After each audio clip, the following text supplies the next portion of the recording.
Xin chào cộng đồng Pi Network, chào mừng các bạn đến với Pi4O Channel, nơi cập nhật những thông tin mới nhất về Pi Network. Bản tin hôm nay, ngày 17 tháng 6 năm 2023, với nội dung xây dựng một hệ sinh thái vững mạnh, chìa khóa thành công cho Pi Network. Nội dung chi tiết mời các bạn theo dõi video. Trong thế giới blockchain, giai đoạn mainnet là cột mốc quan trọng trong sự phát triển và thành công của một mạng lưới.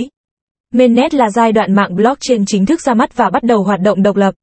Đối với các dự án tiền điện tử như Pi Network, việc xây dựng một hệ sinh thái mạnh mẽ trước khi bước sang giai đoạn mạng chính là một bước quan trọng quyết định đến thành công của dự án. Tuy nhiên, ra mắt mạng chính không đơn thuần là khởi chạy mạng. Điều quan trọng là phải hiểu rằng một mạng chính không có hệ sinh thái mạnh có thể gây rủi ro nghiêm trọng cho sự thành công của dự án. Một hệ sinh thái lành mạnh và hoạt động hiệu quả là nền tảng cần thiết để đảm bảo mạng blockchain có thể hoạt động hiệu quả và tiếp tục phát triển bền vững.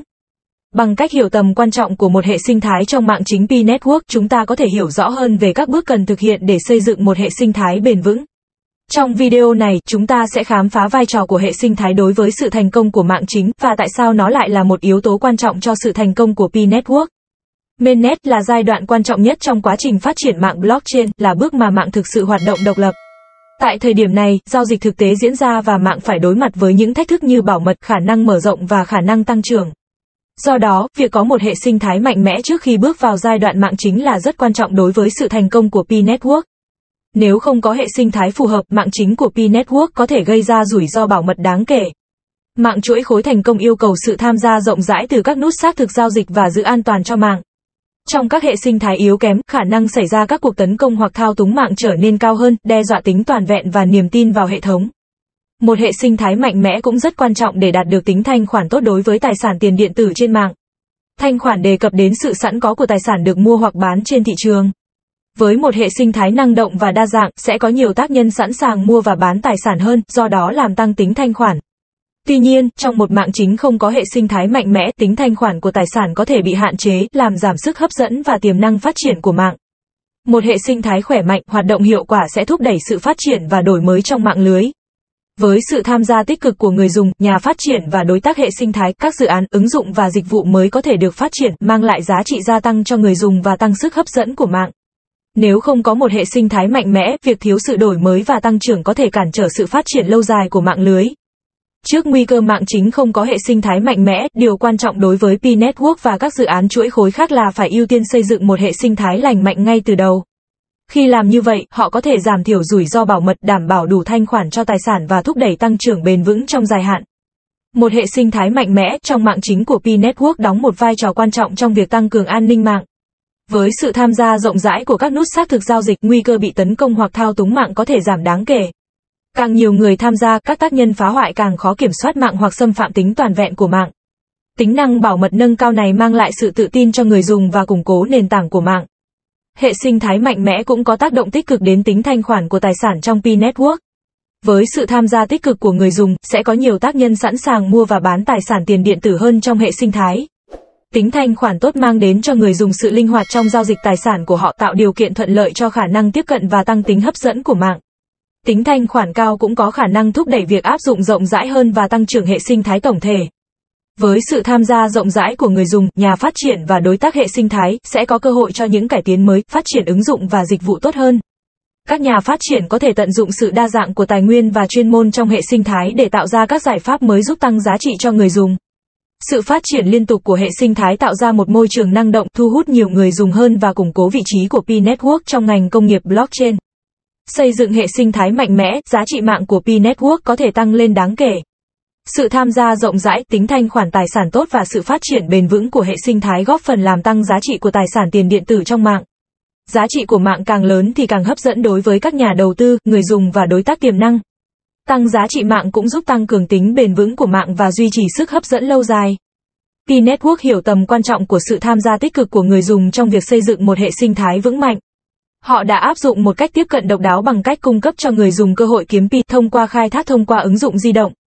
Trong giai đoạn phát triển hướng tới mainnet, Pi Network tiếp tục mở rộng cộng đồng người dùng với mục đích thu hút càng nhiều người tham gia càng tốt. Sự tham gia của người dùng là một trong những trụ cột chính trong việc xây dựng một hệ sinh thái hoạt động lành mạnh. Ngoài việc thu hút người dùng, Pi Network còn thiết lập quan hệ đối tác chiến lược với nhiều bên khác nhau trong hệ sinh thái blockchain. Họ hợp tác chặt chẽ với các nhà phát triển và đối tác hệ sinh thái để xây dựng các dịch vụ, ứng dụng và cơ sở hạ tầng hỗ trợ sự phát triển của mạng. Sự hợp tác này giúp mở rộng các khả năng và chức năng của P-Network, đồng thời mở ra các cơ hội hợp tác cùng có lợi để xây dựng một hệ sinh thái vững mạnh. Nhóm nòng cốt của P-Network cũng tích cực phát triển một hệ sinh thái đa dạng. Họ cung cấp các công cụ và tài nguyên cho các nhà phát triển để tạo các ứng dụng và dịch vụ mới trên P-Network. Bằng cách hỗ trợ các nhà phát triển, P-Network tạo ra một môi trường sáng tạo và hỗ trợ sự phát triển của các ứng dụng đa dạng. Điều này cũng giúp tăng giá trị của hệ sinh thái và mở rộng những lợi ích mà mạng lưới có thể mang lại. P-Network tiếp tục nâng cao chức năng và tính năng hiện có để chuẩn bị cho mạng chính. Họ kết hợp phản hồi của người dùng và tiến hành phát triển liên tục để cải thiện trải nghiệm người dùng, bảo mật và khả năng mở rộng mạng. Để chuẩn bị ra mắt mạng chính, P-Network cam kết đảm bảo rằng mạng có cơ sở hạ tầng mạnh mẽ và có thể đáp ứng các nhu cầu lớn hơn trong khi hoạt động độc lập. P-Network duy trì tính minh bạch với cộng đồng người dùng của họ. Họ cung cấp cho người dùng các bản cập nhật thường xuyên, lộ trình và thông tin liên quan đến sự phát triển của mạng. Bằng cách duy trì tính minh bạch cao, P-Network xây dựng niềm tin của cộng đồng và đảm bảo sự tham gia tích cực vào việc xây dựng hệ sinh thái.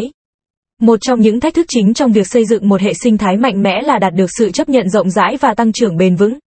Thu hút người dùng tham gia tích cực vào mạng là bước quan trọng đầu tiên, nhưng đó cũng là một thách thức trong việc thuyết phục mọi người về giá trị và lợi ích của một dự án như P-Network. Có một lượng người dùng đủ lớn để xây dựng một hệ sinh thái vững mạnh đòi hỏi một chiến lược tiếp thị hiệu quả, cách tiếp cận cộng đồng tốt và chất lượng sản phẩm hấp dẫn. Niềm tin và sự an toàn là những yếu tố chính trong việc xây dựng một hệ sinh thái vững mạnh. Người dùng phải tự tin rằng mạng được bảo mật và tài sản của họ sẽ được quản lý đúng cách. Thách thức này liên quan đến việc giáo dục người dùng về các biện pháp bảo mật kỹ thuật số, bảo vệ chống lại các cuộc tấn công mạng và các biện pháp phòng ngừa gian lận hoặc lạm dụng.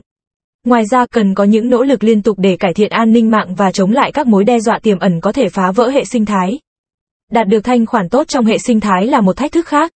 Tính thanh khoản thấp có thể khiến người dùng khó mua, bán hoặc trao đổi tài sản trên mạng.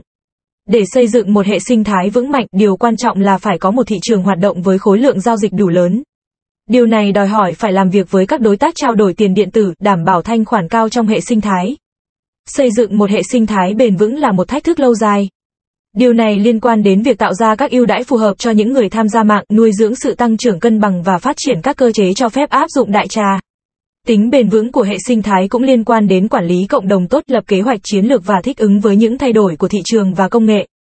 Một thách thức khác phải đối mặt trong việc xây dựng một hệ sinh thái mạnh mẽ là tuân thủ các quy định liên quan đến tiền điện tử và chuỗi khối. Mỗi dự án phải hiểu và tuân thủ các quy định áp dụng trong phạm vi quyền hạn của họ. Các quy định không rõ ràng hoặc thay đổi liên tục có thể đặt ra những thách thức đáng kể và ảnh hưởng đến khả năng phát triển của dự án. Điều quan trọng đối với nhóm cốt lõi là thiết lập mối quan hệ với các cơ quan quản lý, tuân thủ các quy định hiện hành và đấu tranh để có được sự rõ ràng về quy định có liên quan đến dự án của họ. Không thể bỏ qua việc xây dựng một hệ sinh thái mạnh mẽ có những thách thức của nó. Việc áp dụng và tăng trưởng, niềm tin và bảo mật, tính thanh khoản của tài sản, tính bền vững của hệ sinh thái, quy định và tuân thủ là một số thách thức phải đối mặt. Để vượt qua thách thức này, P-Network cần có một chiến lược dài hạn, giao tiếp minh bạch, linh hoạt trong việc đối phó với các thay đổi và khả năng thích ứng với các thay đổi của thị trường. Xây dựng mạng chính P-Network với hệ sinh thái mạnh mẽ là một bước quan trọng để đảm bảo sự thành công cho dự án. Với sự tham gia tích cực của người dùng, quan hệ đối tác chiến lược, phát triển hệ sinh thái đa dạng, chức năng nâng cao và giao tiếp minh bạch, P-Network có nền tảng vững chắc để đạt được mục tiêu của mình. Khi đối mặt với những thách thức tồn tại, P-Network phải tập trung vào tầm nhìn của họ và tiếp tục cố gắng xây dựng một hệ sinh thái bền vững, an toàn và hấp dẫn với người dùng. Với sự cam kết và làm việc chăm chỉ, P-Network có tiềm năng trở thành một trong những dự án blockchain thành công nhất và mang lại lợi ích đáng kể cho người dùng và hệ sinh thái P-Network. Cảm ơn các bạn đã đồng hành cùng mình trong suốt video. Xin được kết thúc video ở đây. Xin chào và hẹn gặp lại các bạn trong các video tiếp theo. Đừng quên đăng ký kênh, bấm vào chuông để luôn là người sớm nhất nhận được những thông tin mới nhất về P-Network bạn nhé.